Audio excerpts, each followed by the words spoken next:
एक ओंकार सतनाम करता पुरख निरपौ निर्वैर अकाल मूरत अजूनी सैभ भंग गुरप्रसाद जप आद सच जुगाद सच है भी सच नानक होसी भी सच। वाहिगुरु जी का खालसा वाहिगुरु जी की फतेह।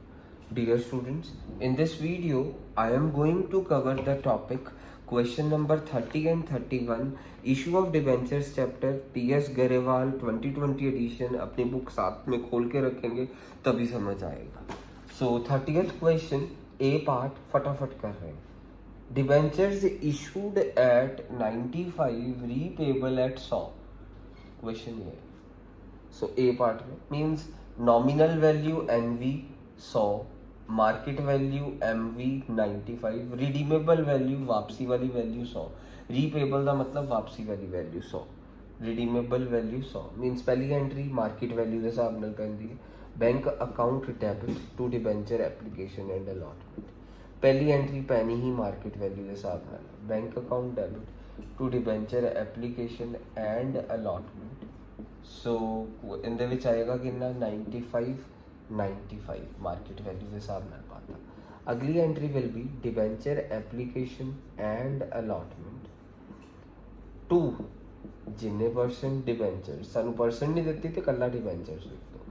To debentures I have written. अच्छा जिन्ने भी परसेंट डिबेंचर्स या टू डिबेंचर्स हमेशा face value nominal value is 100, debenture application 95, total match करना चाहिए डेबिट ते क्रेडिट का नहीं कर रहे ना तो इतने 5 लिखिया तो हम असी 5 की लिखांगे discount on issue of debentures account debit, discount on issue of debentures account debit 5 रुपये। पहला पार्ट खत्म हो गया। हम सेकंड पार्ट ध्यान ना देखिए। सेकंड पार्ट की क्या issued at 95 repayable at 105 means वापसी कंपनी ने 105 डेट करनी। वापसी डिबेंचर्स की वापसी होंगी है तुहानू पता ही है 4-5 साल बाद जो भी वापसी 105 की होनी है। अच्छा कंपनी को पता चल गया कि वापसी 105 की होनी है मीनस रिडीमेबल वैल्यू 105 की है। कंपनी को पता चल गया कि आने वाले सालों जो भी कंपनी ने डिबेंचर्स वापस लैने 5 रुपये का नुकसान होना ही होना। तो कंजरवेटिज्म प्रिंसीपल कहता है जो कंपनी को पक्का पता ही है कि उनके आने वाले सालों नुकसान होना तो नुकसान को शो करना पैना। असी की लिखांगे loss on issue of debentures account debit. कितना पता चल गया उन्होंने नुकसान होना ही है 5 रुपये का। तो ये loss on issue of debentures का संगी साथी पता कौन होंगे? जो loss on issue of debentures debit है तो उनका संगी साथी प्रीमियम ऑन रिडम्पशन क्रेडिट होए। सो इनका संगी साथी प्रीमियम ऑन रिडम्पशन क्रेडिट होएगा। सो ये सैकेंड पार्ट भी हो गया। हुण मैं तुहाडे लई थर्ड पार्ट करन वाला। सो ध्यान नाल देखियो थर्ड पार्ट तो बहुत ईजी है। तुहानू क्वेश्चन क्या होया फेस वैल्यू 100 रुपये लो, नॉमिनल वैल्यू 100 रुपये लो। क्वेश्चन क्या होया याद रखना मीनस क्वेश्चन के एंड विच लिखा होया। हुण मैं इनू रेज कर रहे अपना थर्ड पार्ट देखो की है कि असी इशू किंदे च करिया 100 रुपये मीनस मार्केट वैल्यू भी 100 है, 100 का ही नॉमिनल वैल्यू है, फेस वैल्यू नॉमिनल वैल्यू कहते। तो रिडीमेबल वैल्यू कितनी है साढ़े कोल वापसी कितने की होनी 105 की। इतने मार्केट वैल्यू के हिसाब नाल आ गया इतने 100, इतने साढ़े कोल थर्ड पार्ट है। उन्हें थर्ड पार्ट चलता पे सी पार्ट। उन्होंने क्या issued at 100 repayable at 105 means वापसी 105 की होनी है, मार्केट वैल्यू 100 की है, फेस वैल्यू जिन्होंने नॉमिनल वैल्यू भी कहते हैं वह भी 100 ही है। ठीक है तो यह मार्केट वैल्यू के हिसाब नाल पहली एंट्री पैंती है। मार्केट वैल्यू कितनी है देखो साढ़े कोल मार्केट वैल्यू होगी 100, मैं इतने 100 तो इतने भी लिख देता 100। अच्छा इतने हमेशा की आंदा नॉमिनल वैल्यू डिबेंचर्स जिन्ने भी परसेंट डिबेंचर्स है इतने नॉमिनल वैल्यू या फेस वैल्यू आती है, इतने 100 पा दिता। अच्छा हुण साडा डिस्काउंट है ही नहीं देखो क्वेश्चन मीनस एंट्री च बदलाव की आया मीनस अगली एंट्री की होती है debenture application and allotment to debentures अच्छा तुहानू पता है इतने जिन्ने भी परसेंट डिबेंचर्स है डिबेंचर्स हमेशा की आती है नॉमिनल वैल्यू या फेस वैल्यू। नॉमिनल वैल्यू तो face value one and the same thing है means nominal value face value कितनी है 100, ਇੱਥੇ ਹਮੇਸ਼ਾ ਕੀ ਆਂਦੀ ਦੇਖੋ ਮਾਰਕੀਟ ਵੈਲਿਊ, ਇੱਥੇ ਮਾਰਕੀਟ ਵੈਲਿਊ, ਇੱਥੇ ਮਾਰਕੀਟ ਵੈਲਿਊ ਐਤਕੀ ਕੁਐਸਚਨ 'ਚ ਮਾਰਕੀਟ ਵੈਲਿਊ ਵੀ 100 ਹੀ ਹੈ। ਕੰਪਨੀ ਨੂੰ ਪਤਾ ਚੱਲ ਗਿਆ ਜਦੋਂ ਵਾਪਸੀ ਕਰਨੀ ਹੈ ਤੇ ਵਾਪਸੀ ਦੇ ਦੌਰਾਨ 5 ਰੁਪਏ ਦਾ ਨੁਕਸਾਨ ਹੈ। ਆਉਣ ਵਾਲੇ ਸਾਲਾਂ 'ਚ ਜੋ ਵੀ ਨੁਕਸਾਨ ਆ ਸਾਨੂੰ ਸ਼ੋਅ ਕਰਨਾ ਪੈਣਾ। Las on issue of debentures ਅਸੀਂ ਇੱਥੇ ਡੈਬਿਟ ਕਰਾਂਗੇ। ਕਿੰਨਾ ਨੁਕਸਾਨ ਹੋਣ ਵਾਲਾ ਆਉਣ ਵਾਲੇ ਸਾਲਾਂ 'ਚ 5। ਤੇ ਇਹਦਾ ਸੰਗੀ ਸਾਥੀ ਕੌਣ ਹੁੰਦਾ? Premium on redemption, to premium on redemption. Question खत्म। सो मैं 31 क्वेश्चन ਤੁਹਾਡੇ ਲਈ ਕਰਨ ਲੱਗਾ। सो 31 क्वेश्चन ਧਿਆਨ ਨਾਲ ਦੇਖਿਓ। सो 30th क्वेश्चन ਦਾ ਮੈਂ ਇੱਕ ਇੱਕ ਪਾਰਟ ਤੁਹਾਡੇ ਲਈ ਕਰ ਦਿੰਦਾ। सो 31st क्वेश्चन ਧਿਆਨ ਨਾਲ ਦੇਖਣਾ। सो 31st क्वेश्चन 'ਚ ਤੁਹਾਨੂੰ ਦਿੱਤਾ ਹੋਇਆ कि Rohit limited issued 40,000 debenture. Means Rohit limited issued, a part है देखो, Rohit limited issued ₹40,000 debentures, 40,000 debentures नाल लिखा 12% डिबेंचर्स, 40,000 12% डिबेंचर्स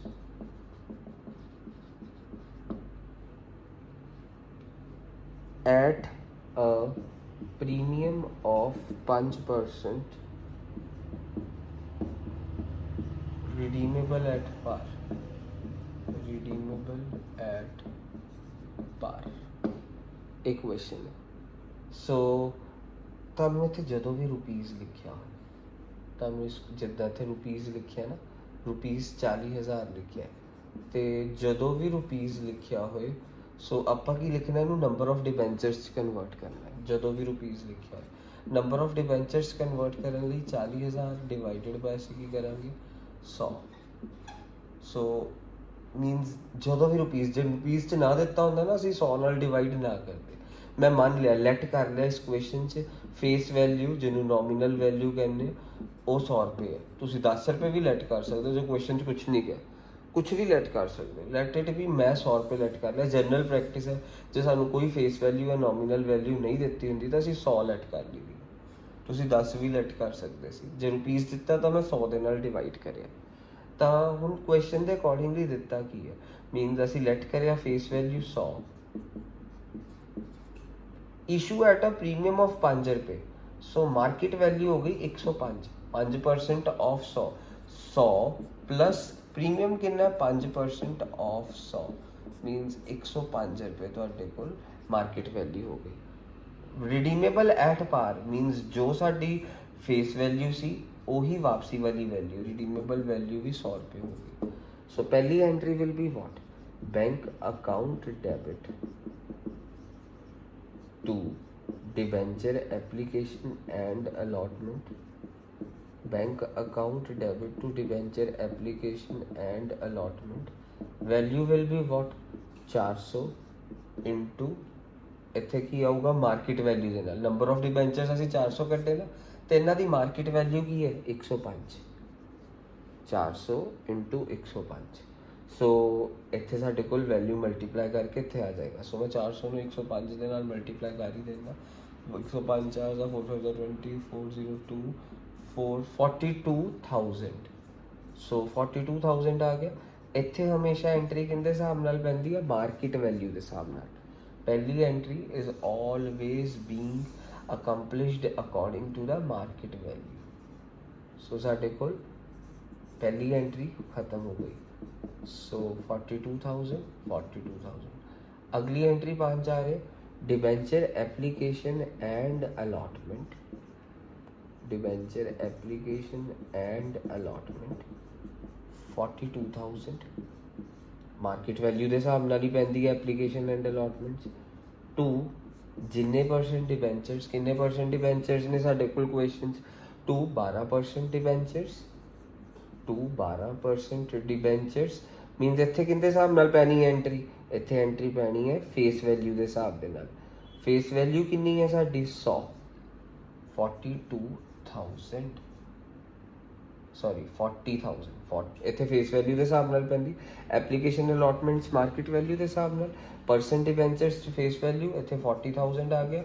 ਸਾਡਾ ਟੋਟਲ ਮੈਚ ਕਰਨਾ ਚਾਹੀਦਾ ਤੇ ਯਾਨੀ ਇੱਥੇ ਮੀਨਸ ਮੈਚ ਕਰ ਨਹੀਂ ਰਿਹਾ ਤਾਂ ਅਸੀਂ ਕਰਾਂਗੇ ਟੂ SPR, ਜੇ ਉੱਪਰ ਆਉਂਦਾ ਤਾਂ ਡਿਸਕਾਊਂਟ ਅਕਾਊਂਟ ਡੈਬਿਟ ਹੋ ਜਾਣਾ ਸੀ। ਟੂ ਸਿਕਿਉਰਿਟੀਜ਼ ਪ੍ਰੀਮੀਅਮ ਰਿਜ਼ਰਵ ਪੂਰਾ ਲਿਖਣਾ, ਮੇਰੇ ਕੋਲ ਜਗ੍ਹਾ ਦੀ ਸ਼ਾਰਟੇਜ, ਸੋ ਮੇਰੇ ਕੋਲ ਕਿੰਨਾ ਆ ਗਿਆ ਸਿਕਿਉਰਿਟੀ ਪ੍ਰੀਮੀਅਮ ਰਿਜ਼ਰਵ 2000। ਸੋ ਇਹ ਪਾਰਟ ਫਸਟ ਪਾਰਟ ਹੋ ਗਿਆ। ਹੁਣ ਇਸੇ ਕੁਐਸਚਨ ਦਾ ਸੈਕਿੰਡ ਪਾਰਟ ਦੇਖਿਓ। ਉਹਨਾਂ ਦੇ ਵਿੱਚ ਸੈਕਿੰਡ ਪਾਰਟ ਦੇ ਵਿੱਚ ਕੀ ਕਹਿਤਾ, they are issued at a discount of, ਮੈਂ ਇੱਥੇ ਚੇਂਜ ਕਰ ਰਿਹਾ, ਸੈਕਿੰਡ ਪਾਰਟ ਹੈ they are issued at discount of 10%, redeemable at par, means face value 100 ਹੀ ਹੈ ਤੇ ਮਾਰਕੀਟ ਵੈਲਿਊ ਕੀ ਹੋ ਗਈ ਐਟ ਡਿਸਕਾਊਂਟ, ਮੀਨਸ ਡਿਸਕਾਊਂਟ ਕਿੰਨਾ ਸਾਡੇ ਕੋਲ 10% ਦਾ, 10% of 100, that is 100 minus 10, that is 90। redeemable at par, redeemable value is what 100, means जो par ਦਾ ਮਤਲਬ ਹੈ ਜੋ face value ਹੈ ਉਹੀ redeemable value, par ਦਾ ਮਤਲਬ ਇਹ ਹੈ redeemable at par। ਸੋ ਪਹਿਲੀ ਐਂਟਰੀ ਹੁਣ ਸਾਡੇ ਕਿੰਦੇ ਹਿਸਾਬ ਨਾਲ ਪੈਂਦੀ, ਮਾਰਕੀਟ ਵੈਲਿਊ ਦੇ ਹਿਸਾਬ ਨਾਲ। ਸੋ ਮਾਰਕੀਟ ਵੈਲਿਊ ਕਿੰਨੀ ਹੈ, ਨੰਬਰ ਆਫ ਡਿਬੈਂਚਰਸ ਉਹੀ ਰਹਿਣਗੇ, ਮੀਨਸ ਜੇ ਰੁਪੀਜ਼ ਹੈ ਤਾਂ ਡਿਵਾਈਡਡ ਬਾਈ 100 ਕਰਿਆ, ਜੇ ਰੁਪੀਜ਼ ਨਾ ਹੁੰਦਾ ਤਾਂ ਅਸੀਂ ਡਿਵਾਈਡਡ ਬਾਈ 100 ਨਾ ਕਰਦੇ। ਸੋ ਇੱਥੇ ਪਹਿਲੀ ਐਂਟਰੀ ਕਿੰਨੇ ਹਿਸਾਬ ਨਾਲ ਹੋਊਗੀ, 400 into market value. What is the market value now, 400 into 90, 3 6 3 zeros 36000, 36000। ਅਗਲੀ ਆ ਵਾਲੀ ਐਂਟਰੀ ਵਿਲ ਬੀ ਵਾਟ, ਹੁਣ ਇੱਥੇ 400 ਇੰਟੂ 90, ਇੱਥੇ ਮਾਰਕੀਟ ਵੈਲਿਊ ਦੇ ਹਿਸਾਬ ਨਾਲ ਪੈਂਦੀ ਹੈ ਡਿਬੈਂਚਰ ਐਪਲੀਕੇਸ਼ਨ ਐਂਡ ਅਲਾਟਮੈਂਟਸ, ਇੱਥੇ 12% ਡਿਬੈਂਚਰਸ ਕਿੰਦੇ ਹਿਸਾਬ ਨਾਲ ਪੈਂਦਾ, ਨੋਮੀਨਲ ਵੈਲਿਊ ਦੇ ਹਿਸਾਬ ਨਾਲ 40000। ਹੁਣ ਸਾਡਾ ਦੇਖੋ ਟੋਟਲ ਮੈਚ ਨਹੀਂ ਕਰ ਰਿਹਾ, ਇੱਥੇ 40 ਆ ਰਿਹਾ, ਇੱਥੇ 36, ਮੀਨਸ ਉੱਪਰ ਕੀ ਲਿਖਾਂਗੇ 4000, ਮੀਨਸ ਬੈਲੈਂਸ ਮੈਚ ਕਰਨ ਲਈ, ਤੇ ਇਹਨੂੰ ਆਪਾਂ ਲਿਖਾਂਗੇ ਕਿ ਡਿਸਕਾਊਂਟ ਅਕਾਊਂਟ ਡੈਬਿਟ 4000। ਇਕੁਏਸ਼ਨ ਦਾ ਸੈਕਿੰਡ ਪਾਰਟ ਵੀ ਹੋ ਗਿਆ। ਸੋ ਹੁਣ ਅਗਲਾ ਥਰਡ ਪਾਰਟ ਦੇਖੀਏ। ਉਹਨਾਂ ਨੇ ਕਿਹਾ issued 40000 debenture, 12% debenture at par, means at ਪਾਰ, ਫਿਰ ਉਸ ਤੋਂ ਬਾਅਦ ਕਹਿਤਾ ਰਿਡੀਮੇਬਲ ਐਟ 10% ਪ੍ਰੀਮੀਅਮ, ਇਹ ਲਿਖਿਆ ਹੋਇਆ। ਸੋ ਕੁਐਸਚਨ ਧਿਆਨ ਨਾਲ ਪੜ੍ਹਨਾ, ਨੰਬਰ ਆਫ ਡਿਬੈਂਚਰਸ ਉੱਦਾਂ ਹੀ ਨਿਕਲਨੇ, ਜੋ ਰੁਪੀਜ਼ ਹੈ ਤਾਂ 40000 ਅਪੋਨ ਮੀਨਸ ਅਪੋਨ 100 ਕਰਿਆ ਤਾਂ ਮੇਰੇ ਕੋਲ ਨੰਬਰ ਆਫ ਡਿਬੈਂਚਰਸ ਆ ਗਏ 400। ਅੱਛਾ ਹੁਣ ਮੈਂ ਕੁਐਸਚਨਸ ਕਰਾਂਗਾ ਕਿ ਸੋ ਮੈਨੂੰ ਫੇਸ ਵੈਲਿਊ 100 ਹੈ, ਠੀਕ ਹੈ, ਤੇ ਹੁਣ ਮੇਰੀ ਮਾਰਕੀਟ ਵੈਲਿਊ ਵੀ 100 ਹੀ ਹੈ, ਇਸ਼ੂਡ ਐਟ ਪਾਰ ਕਿਹਾ ਨਾ, ਇਸ਼ੂਡ ਐਟ ਪਾਰ। अच्छा रिडीमेबल, रिडीमेबल मीन्स वापसी वाली value, at premium of 10% means 100 पे फेस वैल्यू सी, 100 face value plus 10% of 100 means वापसी वाली वैल्यू 110 रुपये। पहली वाली एंट्री ਤਾਂ ਕਿੰਦੇ ਹਿਸਾਬ ਨਾਲ ਪੈਂਦੀ ਹੈ, ਮਾਰਕੀਟ ਵੈਲਿਊ ਦੇ ਹਿਸਾਬ ਨਾਲ। ਮਾਰਕੀਟ ਵੈਲਿਊ 100 ਹੈ, ਮੀਨਸ ਇੱਥੇ ਆ ਗਿਆ 40000, 40000। ਇੱਥੇ ਮੀਨਸ ਤੁਹਾਨੂੰ ਪਤਾ ਹੀ ਹੈ ਕਿ debenture application and ਅਲਾਟਮੈਂਟਸ market value ਦੇ ਹਿਸਾਬ ਨਾਲ ਪੈਂਦਾ 400 ਇੰਟੂ 100 ਦੈਟ ਇਜ਼ 40000। ਇੱਥੇ ਤੁਹਾਡੇ ਕੋਲ ਕਿੰਦੇ ਹਿਸਾਬ ਨਾਲ ਪੈਂਦਾ 400 into nominal value. What is nominal value ਜਾਂ ਫੇਸ ਵੈਲਿਊ 100, ਮੇਰੇ ਕੋਲ ਕਿੰਨਾ ਆ ਗਿਆ ਇੱਥੇ 40000, ਮੀਨਸ ਇੱਥੇ ਨੋਮੀਨਲ ਵੈਲਿਊ ਦੇ ਹਿਸਾਬ ਨਾਲ ਪਰਸੈਂਟੇਜ ਡਿਬੈਂਚਰਸ, ਇੱਥੇ ਮਾਰਕੀਟ ਵੈਲਿਊ ਦੇ ਹਿਸਾਬ ਨਾਲ ਮੇਰੇ ਕੋਲ ਇੱਥੇ ਆ ਗਿਆ 40000, 40000। ਪਰ ਵਾਪਸੀ ਦੇ ਦੌਰਾਨ ਕੰਪਨੀ ਨੂੰ ਪਤਾ ਚੱਲ ਗਿਆ ਉਹਦਾ ਨੁਕਸਾਨ ਕਿੰਨਾ ਹੋਣ ਵਾਲਾ 10 ਰੁਪਏ ਦਾ, ਤਾਂ ਅਸੀਂ ਇੱਥੇ ਕੀ ਲਿਖ ਦਾਂਗੇ loss on issue of debentures, loss on issue of debentures. 2 ਕੀ ਲਿਖਾਂਗੇ, 2 ਲਿਖਾਂਗੇ ਪ੍ਰੀਮੀਅਮ ਔਨ ਰਿਡੈਂਪਸ਼ਨ, 2 ਅੱਛਾ ਲਾਸ ਕੰਪਨੀ ਨੂੰ ਪਤਾ ਚੱਲ ਗਿਆ ਕਿ ਉਹਦਾ ਆਉਣ ਵਾਲੇ ਸਮੇਂ 'ਚ ਨੁਕਸਾਨ ਹੋਣਾ, ਕਿੰਨੇ ਦਾ ਨੁਕਸਾਨ ਹੋਣਾ 10 ਰੁਪਏ ਦਾ, ਮੀਨਸ 400 ਇੰਟੂ 10 ਇੱਥੇ ਕੀ ਆ ਗਿਆ 4000, ਤੇ premium on redemption, premium on redemption ਕਿੰਨਾ ਹੋ ਗਿਆ, ਮੀਨਸ ਜੋ ਇੱਥੇ Las on issue of debentures ਦਾ ਉਹਦਾ ਸੰਗੀ ਸਾਥੀ ਕੀ ਹੋਊਗਾ ਪ੍ਰੀਮੀਅਮ ਔਨ ਰਿਡੈਂਪਸ਼ਨ, ਕਿੰਨਾ ਹੋ ਗਿਆ ਪ੍ਰੀਮੀਅਮ ਔਨ ਰਿਡੈਂਪਸ਼ਨ 4000। ਸੋ ਹੁਣ ਮੈਂ ਤੁਹਾਨੂੰ ਇਹਦਾ ਫੋਰਥ ਪਾਰਟ ਕਰਨ ਜਾ ਰਿਹਾ। ਸੋ ਸੀ ਪਾਰਟ ਵੀ ਹੋ ਗਿਆ, ਫੋਰਥ ਪਾਰਟ issued ਇੰਨੇ % debentures at discount of 5%, redeemable at 5% premium। so number of debentures ਹਰ ਪਾਰਟਸ ਜੇ ਰੁਪੀਜ਼ ਹੈ ਤਾਂ ਡਿਵਾਈਡਡ ਬਾਈ ਫੇਸ ਵੈਲਿਊ। ਤਾਂ ਹੁਣ ਆਪਣੇ ਕੋਲ ਜਰਾ ਧਿਆਨ ਨਾਲ ਦੇਖਣਾ, ਆਪਣੇ ਕੋਲ face value 100 C, issued at discount of 5%, means market value कितनी होगी 100 minus 5% of 100 means 95। Redeemable value means वापसी वाली वैल्यू 5% प्रीमियम थे मीन्स 100 प्लस 5% ऑफ 100 105। ठीक है, वापसी 5% प्रीमियम तो नहीं है मीन्स प्लस इशू 5% डिस्काउंट ते करे मीन्स मार्केट वैल्यू माइनस करी 5% मीन्स मेरे को 95 आ गया। सो परसेंट हमेशा फेस वैल्यू का करना होंगे, फेस वैल्यू का परसेंट। अच्छा हम पहली एंट्री किंदे हिसाब नाल पैंदी मार्केट वैल्यू के हिसाब नाल 400 डिबेंचर्स है इनटू मार्केट वैल्यू कितनी है 95। 400 इंटू 95 करके है 95 4 ज़ा 20 36 38,000। इतने 38,000 लिखता, इतने भी की लिखता मैं 38,000। सो हुन अगली एंट्री ध्यान नाल देखना। हुन अपने कोल इस एंट्री दे विच की होगा, सब तो पहला इतने डिबेंचर एप्लीकेशन एंड अलॉटमेंट्स का तुहानू पता ही है market value 400 into 95 that is 38,000। 12% debentures च की आऊगा मेरे बच्चों नॉमिनल वैल्यू कितनी है फेस वैल्यू 100 मीनस 40,000। अच्छा टोटल मैच नहीं कर रहे ऊपर आ रहे तो 2,000 का साडा की होगा discount, discount account debit, discount on issue of debentures account debit.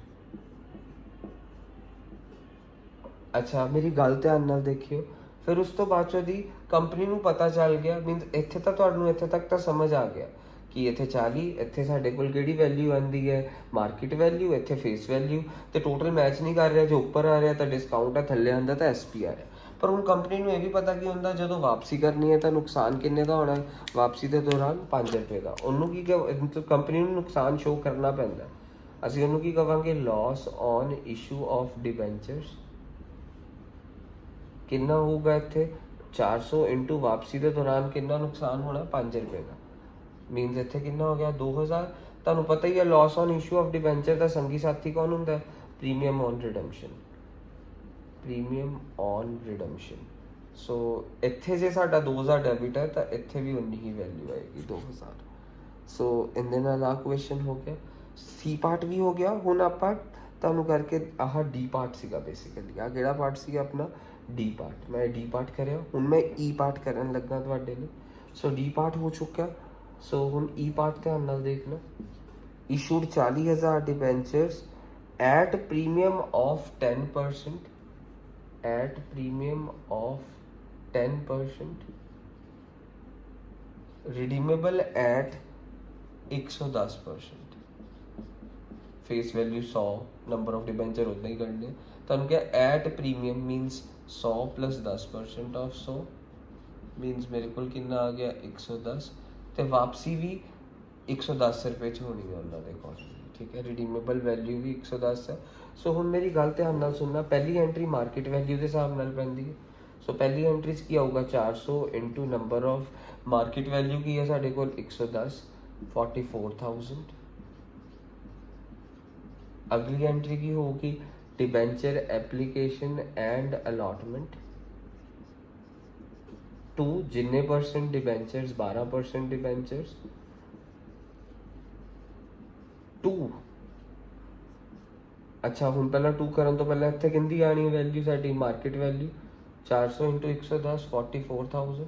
इत्थे हमेशा किहड़ी आंदी साडे कोल फेस वैल्यू 400 इंटू 100 40,000। सो हुण अपने कोल की होगा 2 साडा इत्थे टोटल मैच नहीं कर रहा मीनस नीचे आ रहा तो उन्होंने सिक्योरिटी प्रीमियम रिजर्व कहने मीनस कितना हो गया साडे कोल 4,000।